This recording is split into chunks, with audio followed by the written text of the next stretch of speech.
এবার সোশ্যাল মিডিয়ায় শাকিব খানের এমন একটি লুক ভাইরাল হয়েছে যা দেখে রীতিমতো অবাক শাকিব খান ভক্তরা। সাদা শার্ট, কালো প্যান্ট, মুখ ভর্তি দাড়ি আর মাথা ভর্তি লম্বা চুল। তাকে দেখেই মনে হচ্ছে সে যেন ৯০ দশকের বিশাল বড় মাপের একজন গ্যাংস্টার।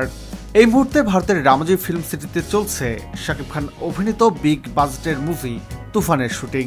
তীব্র গরমের মধ্যেও একটানা প্রতিদিন ১৪ থেকে ১৫ ঘন্টা শুটিং করে যাচ্ছেন শাকিব খান।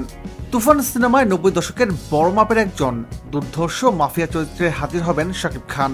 শাকিব খানের ভাইরাল হওয়া ছবিটি দেখেই অনুমান করা যায় বিশাল ধামাকা নিয়ে হাজির হতে চলেছেন দুই বাংলার ভাইজান সুপারস্টার শাকিব খান।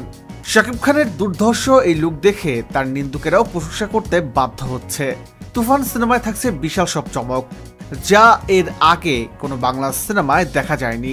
এই সিনেমায় আরও থাকছেন বাংলাদেশের গুণী অভিনেতা ফজলুর রহমান বাবু এবং চঞ্চল চৌধুরীর মতো বড় বড় সব অভিনেতারা। তাছাড়া গুঞ্জন রয়েছে শাকিব খানের তুফান সিনেমার মেন ভিলেনের চরিত্রে থাকবেন বলিউড এবং টলিউডের জনপ্রিয় অভিনেতা যিশু সেনগুপ্ত। তো প্রিয় দর্শক, শাকিব খানের ভাইরাল হওয়া তুফান সিনেমার এই লুকটি কেমন লাগলো আপনার কাছে কমেন্ট করে জানিয়ে দিন। আর শাকিব খানের সকল আপডেট জানতে সাবস্ক্রাইব করে যুক্ত হন বং স্টুডিওর সঙ্গে।